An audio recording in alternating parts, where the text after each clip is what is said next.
नमस्कार साथियों, वंदना अकेडमी में एक बार आपका फिर से स्वागत है। तो आज हम पॉलिटी का चैप्टर 2 पढ़ेंगे, यानी अध्याय 2।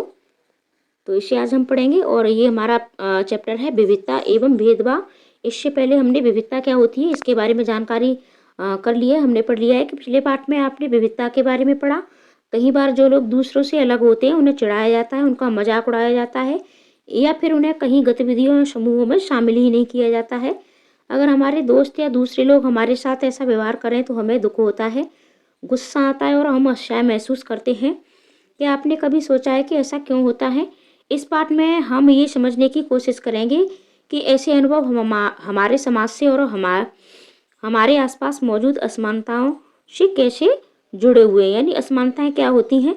और विविधताओं के बारे में हम पिछले अध्याय में पढ़ चुके हैं कि विविधता क्या होती है, और पिछले चैप्टर में कि हमारे खान पान, जाति, धर्म, बोली, भाषा, यानी ये इन सारी चीज़ों में जो भिन्नताएं होती हैं वही हमारी विविधता होती है। और ये आज आपका चैप्टर 2 है विविधता एवं भेदभाव। ठीक है, तो सबसे मेन चीज़ है भेदभाव, और इस चैप्टर से आपके सीटेट के एग्जाम में बहुत ज़्यादा प्रश्न बनते हैं, तो वीडियो के अंत तक अवश्य बने रहें। और सिर्फ सीटेट में ही नहीं, आपका कोई भी एग्जाम हो, और ये चैप्टर आपके लिए बहुत ज़्यादा इंपॉर्टेंट होने वाला है, तो इसको आपको अवश्य पढ़ना है। और ये आपको सिर्फ एक बार कहानी की तरह आप इसको एक बार पढ़िए, पूरे पाठ को। जो भी आपकी एनसीईआरटी होती है उसको आपको चैप्टर को पूरा पढ़ना होता है। और जो चीज़ें हमारे मतलब दिमाग में पाठ पढ़ने से जो अंकित होती हैं वो किसी अन्य माध्यम से नहीं होती हैं, तो इसलिए मैं आपको एनसीईआरटी पढ़ने की सलाह अवश्य देती हूँ। और साथ ही साथ आप प्रैक्टिस सेट लगाते रहिएगा। चैनल को सब्सक्राइब अवश्य कर लें, क्योंकि डेली आपको एनसीईआरटी की क्लासें मिल रही हैं, चाहे पॉलिटी हो, हिस्ट्री हो, ज्योग्राफी हो, सारी क्लासें आपको दी जा रही हैं। हमने क्लास 6 की ज्योग्राफी कंप्लीट कर ली है, और हिस्ट्री में आपके 2-3 चैप्टर ही बाकी रह गए हैं। पॉलिटी की भी क्लासें आपको अब दी जाने लगी हैं, साथ ही साथ सारे प्रैक्टिस दिए जा रहे हैं। इस चैप्टर में हम पढ़ेंगे कि यानी भेदभाव क्या होते हैं, असमानताएं क्या होती हैं, और भारत में भेदभाव किस तरीके से बढ़ा हुआ है, इस सारी चीज़ों पर हम चर्चा करेंगे। तो वीडियो के अंत तक अवश्य बने रहें। चलो शुरुआत करते हैं। हम क्या हैं और हम कैसे हैं, ये कई चीज़ों पर निर्भर करता है। हम कैसे रहते हैं, कौन सी भाषाएं बोलते हैं, क्या खाते हैं, क्या पहनते हैं, कौन से खेल खेलते हैं और कौन से उत्सव मनाते हैं, इन सब पर हमारे रहने की जगह के भूगोल और उसके इतिहास का असर पड़ता है। यानी इन सारी चीज़ों पर किसका असर पड़ता है, तो हमारे भूगोल और हमारे इतिहास का। अगर आप संक्षेप में ही निम्नलिखित बिंदुओं पर ध्यान दें तो भी ये अंदाजा लग जाएगा कि भारत कितनी विविधताओं वाला देश है। यानी भारत बहुत ज़्यादा विविधताओं वाला देश है। पिछली पाठ में हम पढ़ चुके हैं। संसार में 8 मुख्य धर्म है। ठीक है, यहाँ से आपका प्रश्न भी बनता है कि संसार में मुख्य कितने धर्म हैं, तो मुख्य 8 धर्म है। भारत में उन 8 धर्मों के अनुयायी यानी मानने वाले रहते हैं। यानी हमारा जो भारत देश है तो ये 8 धर्मों के लोग हमारे भारत में मिल जाते हैं, और यहाँ 1600 से ज़्यादा बोली बोली जाती हैं। ठीक है, यानी हमारे भारत में कितनी बोलियाँ बोली जाती हैं, तो ये आपकी 800 से ज़्यादा बोलियाँ बोली जाती हैं। और भाषाएं कितनी बोली जाती हैं, तो ये आप कमेंट करके अवश्य बताएं कि हमारे भारत में कितनी भाषाएं हैं। और जो लोगों की मातृभाषा है, यहाँ 100 से भी ज़्यादा तरह के नृत्य किए जाते हैं। अब बात नृत्यों की करते हैं तो ये 100 से भी ज़्यादा है। ये विविधता हमेशा खुश होने का कारण नहीं बनती, यानी ये जो विविधता है ये हमेशा खुश होने का ही कारण नहीं बनती। कभी कभी ये झगड़े का भी कारण बन जाती है, कभी कभी ये दुखों का भी कारण बनती है।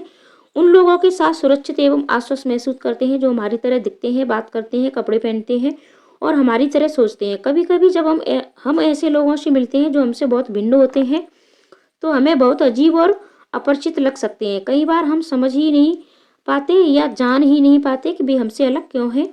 लोग अपने से अलग दिखने वालों के बारे में खास तरह की राय बना लेते हैं। यानी हम हमारे जो दूसरे लोग होते हैं जो हमसे भिन्न होते हैं, खान में, पान में, धर्म में और पहनावे में, ठीक है, तो हम उन लोगों के बारे में अपनी एक अलग राय बना लेते हैं।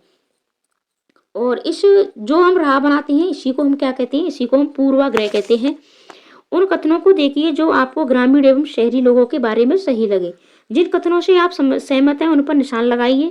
क्या आपके दिमाग में ग्रामीण या शहरी लोगों को लेकर किसी प्रकार के पूर्वाग्रह हैं, यानी क्या आप इन लोगों के बारे में अलग अलग धारणाएं रखते हो? क्या दूसरे लोगों के दिमाग में भी ये पूर्वाग्रह हैं? लोगों के दिमाग में ये पूर्वाग्रह क्यों होते हैं? जिन ग्रहों को आपने अपने आसपास महसूस किया है, उनकी एक सूची बनाइए। पूर्वाग्रह लोगों के व्यवहार को कैसे प्रभावित करते हैं। तो अब ग्रामीण लोग और ये शहरी लोगों के बारे में पूर्वाग्रह दिया गए हैं, इनको आप पढ़ सकते हो इस तरीके से, यानी इससे आप ये समझ जाओगे कि पूर्वाग्रह कहते किसे हैं। तो ऐसी धारणाएं बना लेते हैं हम कुछ लोगों के बारे में। जैसे ग्रामीण लोगों के बारे में हमारी धारणाएं होती हैं कि आधे से ज़्यादा भारतीय गाँवों में रहते हैं। गांव के लोग आधुनिक प्रौद्योगिकी का इस्तेमाल करना पसंद नहीं करते हैं। फसल की बुवाई और कटाई के समय परिवार के लोग खेतों में 12 से 14 घंटे का काम करते हैं। ग्रामीण लोग काम की तलाश में शहरों की ओर स्थानांतरण करने को बाध्य होते हैं। अब शहरी लोगों के बारे में है। शहरी जीवन बड़ा आसान होता है, यहाँ के लोग बिगड़े हुए और आलसी होते हैं, ऐसी मान्यताएं हो जाती हैं, ऐसी धारणाएं हो जाती हैं, ऐसे हम लोगों के बारे में अपनी विचार बना लेते हैं। शहरों में लोग अपने परिवार के सदस्यों के साथ बहुत कम समय बिताते हैं। शहरी लोग केवल पैसे की चिंता करते हैं, लोगों की नहीं। शहरों में रहना बहुत महंगा पड़ता है, लोगों की कमाई का एक बहुत बड़ा हिस्सा किराए और आने जाने में खर्च हो जाता है। इस तरीके की ये धारणाएं होती हैं। ये कुछ ग्रामीण लोगों की धारणाएं थी, यानी ग्रामीण लोगों के बारे में धारणाएं थी, और कुछ शहरी लोगों के बारे में। आप इनसे कितना सहमत हो? तो आप समझ गए होंगे कि पूर्वाग्रह किसे कहते हैं। ठीक है, और ये चैप्टर आपके लिए बहुत ज़्यादा इंपॉर्टेंट होने वाला है, तो वीडियो के अंत तक अवश्य बने रहें। इनमें से कुछ कथन ग्रामीण लोगों को अज्ञानी की तरह देखते हैं, जबकि शहर में रहने वाले लोगों को आलसी एवं सिर्फ पैसे के सरोकार रखने वालों की तरह देखते हैं। ये भी हमने पूर्वाग्रह में पढ़ा था, और हम अपने दिमाग में बिठा लेते हैं कि पूर्वाग्रह का रूप ले लेती है, यानी जिन बातों को हम अपने दिमाग में बिठा लेते हैं और ये बातें क्या हैं, ये पूर्वाग्रह का रूप ले लेती हैं। और ज़्यादातर ये राय नकारात्मक होती है, जैसा कि कथनों में दिया गया है। लोगों को आलसी या कंजूस मानना भी पूर्वाग्रह, यानी हम बहुत से लोगों को क्या है, आलसी और कंजूस मान लेते हैं, तो ये भी एक पूर्वाग्रह है।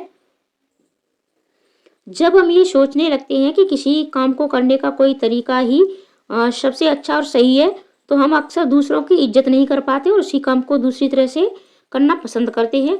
उदाहरण के लिए हम सोचें कि अंग्रेजी सबसे अच्छी भाषा है और दूसरी भाषाएं महत्वपूर्ण नहीं है, तो हम अन्य भाषाओं को बहुत नकारात्मक रूप से देखेंगे।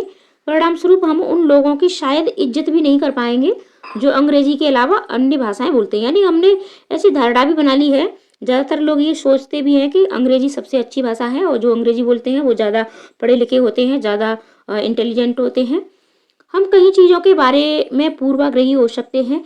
लोगों के धार्मिक विश्वास, उनकी चमड़ी का रंग, जिस क्षेत्र से वे आते हैं, जिस तरह से वे बोलते हैं, जैसे कपड़े पहनते हैं इत्यादि, यानी इन सारी चीज़ों से हम पूर्वाग्रह कर सकते हैं। अक्सर दूसरों के बारे में बनाए गए हमारे पूर्वाग्रह इतने पक्के होते हैं कि हम उनसे दोस्ती भी नहीं करना चाहते। इस वजह से कई बार हमारा व्यवहार ऐसा होता है कि हम उन्हें दुख पहुंचा देते हैं, यानी दूसरों से हम बहुत गलत व्यवहार कर देते हैं इस पूर्वाग्रह के कारण। और ये भेदभाव होता है, लड़के और लड़की में भेदभाव, बहुत सी जगह ये भेदभाव लड़का और लड़की में भी होता है, और ये बहुत सदियों से चला आ रहा है और आज भी बहुत ज़्यादा फैला हुआ है। समाज में लड़के और लड़कियों में कई तरह से भेदभाव किया जाता है। हम सभी इस भेदभाव से परिचित हैं। एक लड़का या लड़की होने का अर्थ क्या होता है? आप में से कई लोग कहेंगे हम लड़के या लड़की की तरह जन्म लेते हैं, ये तो ऐसे ही होता है, इसमें सोचने वाली क्या बात है। आइए देखें कि सच्चाई क्या है। अब चलो हम सच्चाई के बारे में जानते हैं। नीचे दिए गए कथनों की सूची में से तालिका को भरिए और अपने उत्तर के कारणों पर चर्चा कीजिए। इस तरीके से आप बच्चों से भी एक्टिविटी करवा सकते हो। वे बहुत ही सुशील हैं और उनका बात करने का तरीका बड़ा सौम्य और मधुर है। वे शारीरिक रूप से बलिष्ठ है। अब देखो ये बहुत सुशील है, उनकी बात करने का तरीका बड़ा सौम्य और मधुर होता है। ऐसी धारणाएं लड़कियों के बारे में मान ली जाती हैं। वे शारीरिक रूप से बलिष्ठ हैं, ये लड़कों के बारे में धारणाएं बना ली गई हैं, हमारी पूर्वाग्रह हैं।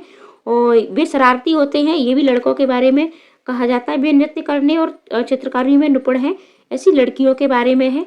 और वे रोते नहीं हैं, ठीक है, ये लड़कों के बारे में है। वे उद्यमी हैं, ये लड़कों के बारे में। वे खेल में निपुण हैं, ठीक है, ये भी लड़कों के बारे में। वे खाना पकाने में निपुण हैं, ये लड़कियों के बारे में है। वे भावुक हैं, ये भी लड़कियों के बारे में है। यानी ये जो भावनाएं हैं ये कुछ इस तरीके से हम पूर्वाग्रह, यानी ये हमारी धारणाएं हैं और ये हमने अच्छी तरह से हमारे दिमाग में बचपन से ही बैठ जाती हैं।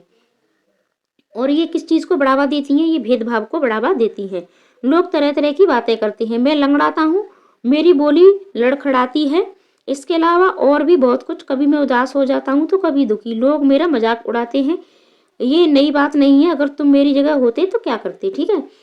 और तुम दूसरों से कितनी अलग दिखती हो।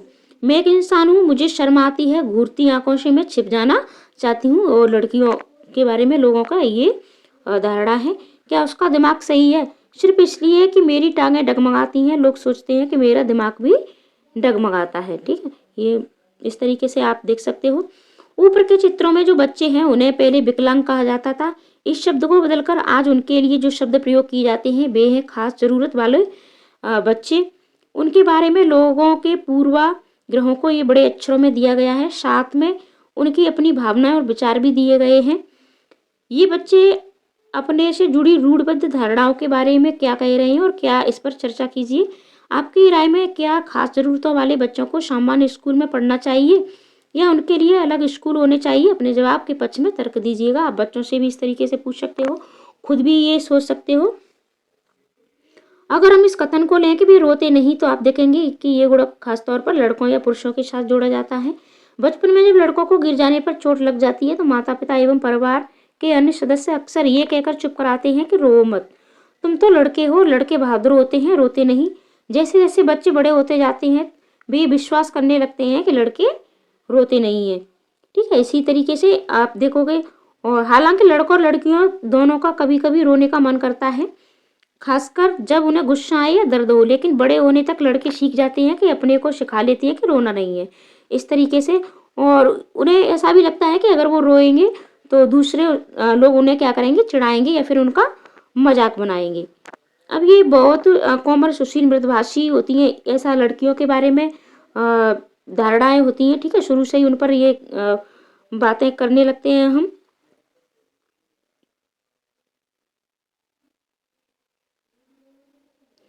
और हम लगातार ये सुनते रहते हैं कि लड़के ऐसे होते हैं, लड़कियां ऐसी होती हैं। समाज की इन मान्यताओं को हम बिना सोचे समझे मान लेते हैं। हम विश्वास कर लेते हैं कि हमारा व्यवहार इनके अनुसार ही होना चाहिए। हम सभी लड़कों और लड़कियों का उसी छवि के अनुरूप देखना चाहते हैं। यानी ये हमारी धारणाएं क्या है, ये रूढ़बद्ध धारणाएं। और ये हम कैसे बनाते हैं, जब हम सभी लोगों को एक ही छवि में बांध देते हैं या उनके बारे में पक्की धारणा बना लेते हैं तो उसे रूढ़बद्ध धारणा कहते हैं। कई बार हम किसी खास देश, धर्म, लिंग के होने के कारण किसी को कंजूस या अपराधी या बेवकूफ ठहराते हैं। ऐसा दरअसल उनके बारे में मन में एक पक्की धारणा बना लेने के कारण होता है। हर देश, धर्म आदि में हमें कंजूस, अपराधी, बेवकूफ लोग मिल ही जाते हैं, सिर्फ इसलिए कि कुछ लोग उस समूह में बैसे हैं। पूरे समूह के बारे में ऐसी राय बनाना वाजिब नहीं है। यानी हम कुछ लोगों की करतूतों के कारण, कुछ लोगों की करनियों के कारण हम सारे समूह के बारे में ऐसी धारणाएं बना लेते हैं, लेकिन ऐसा बिल्कुल भी संभव नहीं है। इस प्रकार की धारणा हमें प्रत्येक इंसान को एक अनोखे और अलग व्यक्ति की तरह देखने से रोक देती हैं। यानी इस तरीके की जब हम धारणाएं बना लेते हैं तो हम प्रत्येक इंसान को एक अलग तरीके से नहीं देख पाते हैं, जबकि प्रत्येक इंसान अलग होता है, प्रत्येक इंसान एक अनोखा होता है, उसमें अलग अलग तरह की आदतें होती हैं।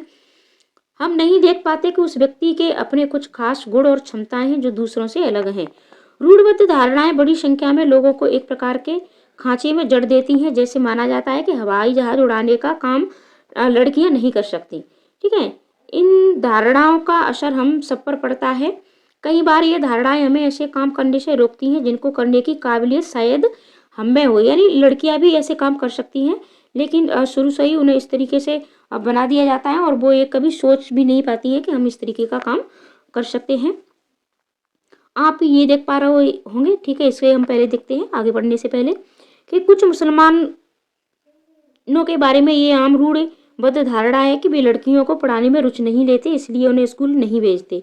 जबकि अध्ययन दिखा रहे मुसलमानों की गरीबी इसका एक महत्वपूर्ण कारण है। गरीबी की वजह से ही वे लड़कियों को स्कूल नहीं भेज पाते या स्कूल से जल्दी निकाल देते हैं। जहाँ पर गरीबों तक शिक्षा पहुँचाने के प्रयास किए गए हैं, वहाँ मुस्लिम समुदाय के लोगों ने अपनी लड़कियों को स्कूल भेजने में रुचि दिखाई है। उदाहरण के तौर पर केरल में स्कूल प्राय घर के पास हैं। सरकारी बस की सुविधा बहुत अच्छी है, जिससे ग्रामीण क्षेत्रों में शिक्षकों को स्कूल पहुंचने में मदद मिलती है। उनमें 60% से ज़्यादा महिला शिक्षक हैं। इन सभी कारकों ने बहुत सारे गरीब परिवार के बच्चों को स्कूल जाने में मदद की है, जिनमें मुसलमान लड़कियां भी शामिल हैं। यानी केरल में ये सारी सुविधाएं दी गई हैं गरीबों को, तो यहाँ ज़्यादातर मुसलमान लड़कियां क्या हैं, पढ़ी लिखी हैं। अब बात करते हैं दूसरे राज्यों की। तो दूसरे राज्यों में जहाँ ऐसे प्रयास नहीं किए गए हैं, वहाँ गरीब परिवारों के बच्चों को स्कूल जाने में मुश्किल आती है, चाहे वे मुसलमान हों, जनजाति हों या अनुसूचित जाति के हों। जा रहे हैं कि मुसलमान लड़कियों की स्कूल से गैर हाजिरी का कारण धर्म नहीं, गरीबी है।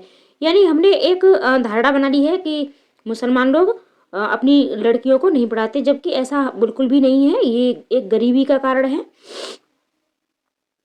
अब बात करते हैं असमानता एवं भेदभाव। भेदभाव तब होता है जब लोग पूर्वाग्रहों या रूढ़िबद्ध धारणाओं के आधार पर व्यवहार करने लगते हैं। यानी हम ये पूर्वाग्रह होता है, हमारी रूढ़िबद्ध जो धारणाएं हो जाती हैं, वैसा ही हम लोगों के साथ क्या करने लगते हैं, व्यवहार करने लगते हैं। अगर आप लोगों को नीचे दिखाने के लिए कुछ करते हैं, अगर आप उन्हें कुछ गतिविधियों में भाग लेने से रोकते हैं, किसी खास नौकरी को करने से रोकते हैं, किसी मोहल्ले में रहने नहीं देते, एक ही कुएं या हैंडपंप से पानी नहीं लेने देते और दूसरों द्वारा इस्तेमाल किए जा रहे कप या गिलास में चाय नहीं पीने देते, तो इसका मतलब है कि आप उनके साथ भेदभाव कर रहे हैं। यानी ये सारी चीज़ें क्या हैं, ये सारी चीज़ें हमारे भेदभाव में आती हैं। भेदभाव कई कारणों से हो सकता है। आप याद करें पिछले पार्ट में समीर 1 और समीर 2 एक दूसरे से बहुत भिन्न थे। उदाहरण के लिए उनका धर्म अलग था, ये विविधता का एक पहलू है, पर ये भेदभाव का कारण भी बन सकता है। ऐसा तब होता है जब लोग अपने से भिन्न प्रथाओं और रिवाजों को निम्न कोटि का मानते हैं। यानी हम अपने धर्म से दूसरे धर्म को छोटा मानते हैं, निम्न कोटि का मानते हैं, अपने से दूसरी जाति को निम्न मानते हैं। ठीक है, इस तरीके से होता है ये। दोनों समीरों में एक और अंतर उनकी आर्थिक पृष्ठभूमि का था। समीर 2 गरीब,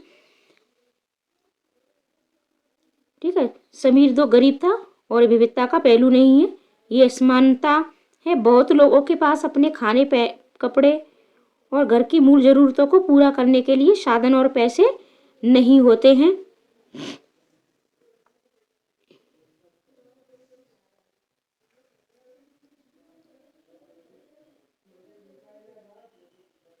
इस कारण दफ्तरों, अस्पतालों, स्कूलों आदि में उनके साथ भेदभाव किया जाता है। ठीक है, यानी गरीबी के कारण बहुत से लोगों के पास अच्छे कपड़े नहीं होते हैं, अच्छा खाना नहीं होता है और वो अपने घर की मूल ज़रूरतों को पूरा भी नहीं कर पाते हैं। तो चाहे दफ्तर हो, अस्पताल हो, स्कूल हो, इन सब में उनके साथ क्या किया जाता है, भेदभाव किया जाता है।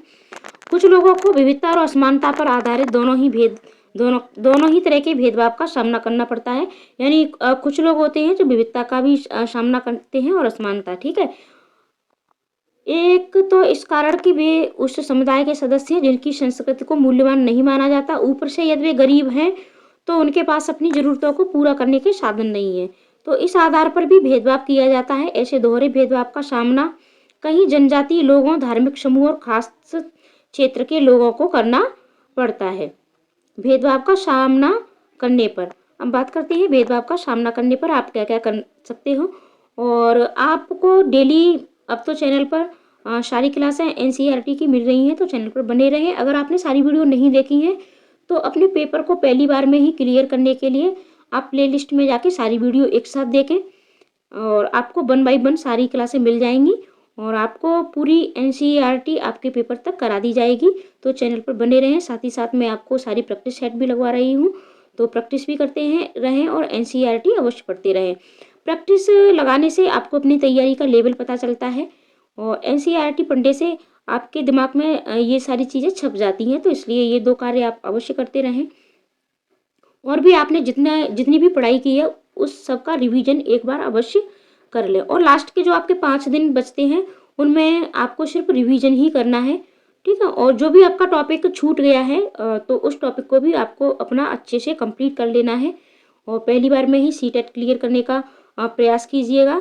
यानी ये आपके लिए बहुत ज़्यादा हेल्पफुल होने वाला है, क्योंकि हो सकता है कि अभी आपका जो चुनाव आने वाले हैं तो वैकेंसियाँ भरपूर निकलेंगी, तो मौका हाथ से बिल्कुल भी मत जाने देना। अब बात करते हैं, अपनी आजीविका चलाने के लिए लोग अलग अलग तरह के काम करते हैं। जैसे कुछ पढ़ाते हैं, कुछ बर्तन बनाने का काम करते हैं, कुछ मछली पकड़ने का काम करते हैं, कुछ बड़ईगिरी, खेती एवं बुनाई इत्यादि। लेकिन कुछ कामों को दूसरे के मुकाबले अधिक महत्वपूर्ण माना जाता है। जैसे सफाई करना, कपड़े धोना, बाल काटना, कचरा उठाना जैसे कामों को समाज में कम महत्व माना जाता है। इसलिए जो लोग इन कामों को करते हैं उनको गंदा और अपवित्र माना जाता है। ये जाति व्यवस्था का एक बड़ा ही महत्वपूर्ण पहलू है। जाति व्यवस्था में लोगों के समूहों को एक तरह की सीढ़ी के रूप में रखा गया, जिसमें एक जाति दूसरी जाति के ऊपर या नीचे थी। जिन्होंने अपने आप को इस सीढ़ी में सबसे ऊपर रखा, उन्होंने अपने को ऊंची जाति का और उत्कृष्ट कहा। अब बात करते हैं, थोड़ा इस बॉक्स में दिया गया है, दलित वह शब्द है जो नीची कही जाने वाली जाति के लोग अपनी पहचान के रूप में इस्तेमाल करते हैं।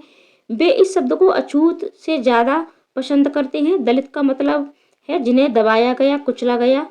दलितों के अनुसार ये शब्द दर्शाता है कि कैसे सामाजिक पूर्वाग्रहों और भेदभाव ने दलित लोगों को दबाकर रखा। सरकार ऐसे लोगों को अनुसूचित जाति के वर्ग में रखती है। ठीक है, अब ये आप समझ गए होंगे। जिन समूहों को इस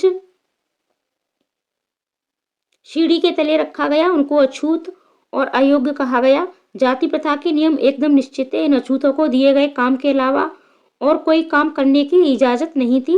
उदाहरण के लिए कुछ समूहों को सिर्फ कचरा उठाने और मरे हुए जानवरों को गांव से हटाने की इजाजत थी। उन्हें ऊंची जाति के लोगों के घर में घुसने, गांव के कुएं से पानी लेने और यहाँ तक कि मंदिर में घुसने की इजाजत नहीं थी। उनके बच्चे दूसरी जाति के बच्चों के साथ स्कूल में नहीं बैठ सकते थे। इस तरह ऊंची जाति के लोगों को जो अधिकार हासिल था उससे उन्होंने तथाकथित अछूतों को वंचित रखा।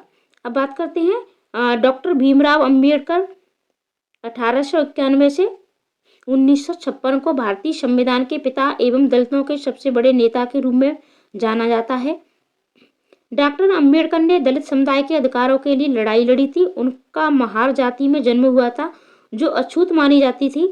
महार लोग गरीब होते थे, उनके पास जमीन नहीं थी और उनके बच्चों को वही काम करना पड़ता था जो वे खुद करते थे। उन्हें गांव के बाहर रहना पड़ता था और गांव के अंदर आने की इजाजत नहीं थी। अंबेडकर अपनी जाति के पहले व्यक्ति थे जिसने अपनी कॉलेज की पढ़ाई पूरी की और वकील बनने के लिए इंग्लैंड गए। उन्होंने दलितों को अपने बच्चों को स्कूल कॉलेज भेजने के लिए प्रोत्साहित किया। दलितों से अलग अलग तरह की सरकारी नौकरी करने को कहा ताकि वे जाति व्यवस्था से बाहर निकल पाएं। दलितों के मंदिर में प्रवेश के लिए जो कई प्रयास किए जा रहे थे उनका अंबेडकर ने नेतृत्व किया। उन्हें ऐसे धर्म की तलाश थी जो सबको समान निगाह से देखे। जीवन में आगे चलकर उन्होंने धर्म परिवर्तन करके बौद्ध धर्म को अपनाया। उनका मानना था कि दलितों को जाति प्रथा के खिलाफ अवश्य लड़ना चाहिए और ऐसा समाज बनाने की तरफ काम करना चाहिए जिसमें सबकी इज्जत हो, न कि कुछ लोगों की।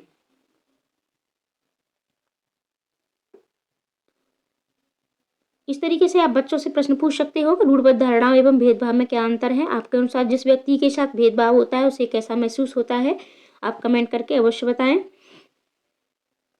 अगले पृष्ठ पर हम ये देखेंगे कि कैसे भारत की एक मशहूर हस्ती को भेदभाव का सामना करना पड़ा।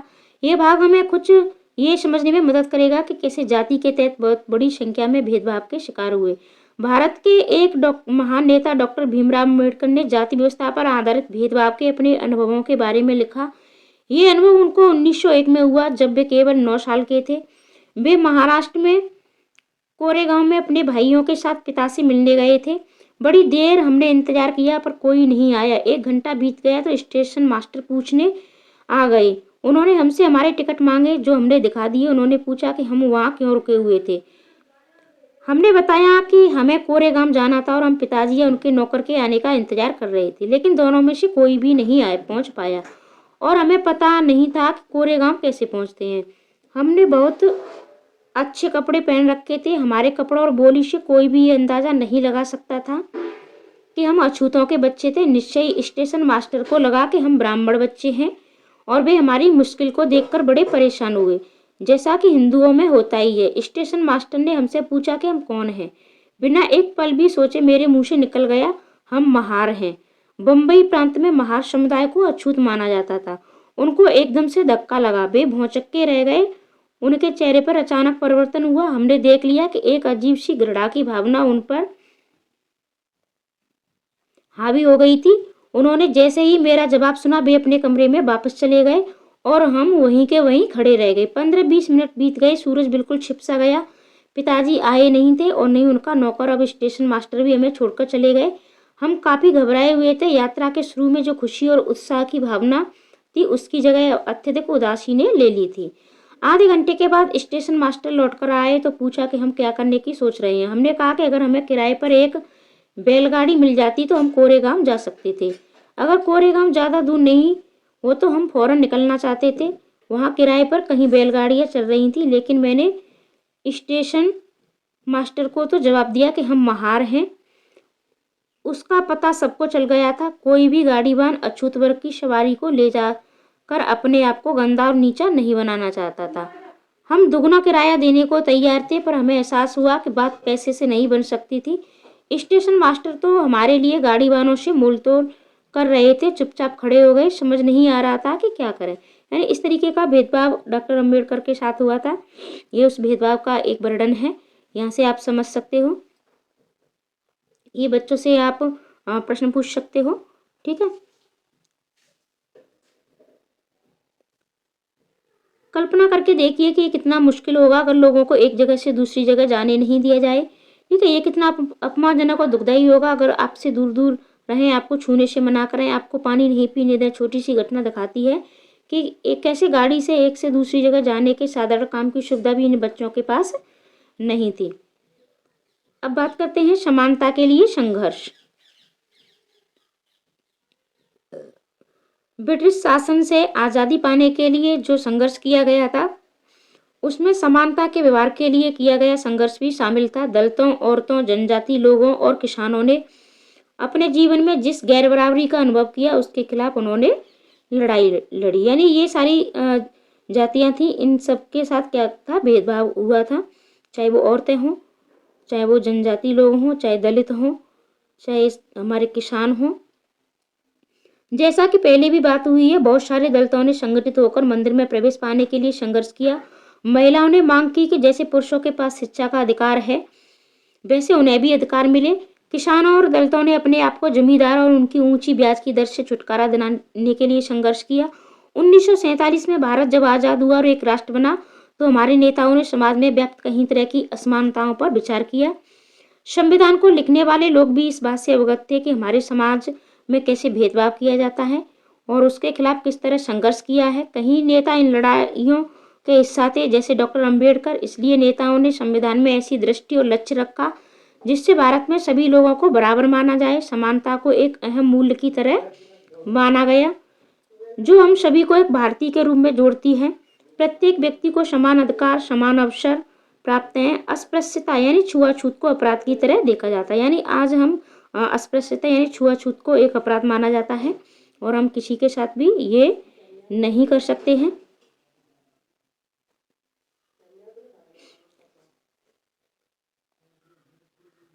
इसे कानूनी रूप से खत्म कर दिया गया है। लोग अपनी पसंद का काम चुनने के लिए बिल्कुल आज़ाद हैं।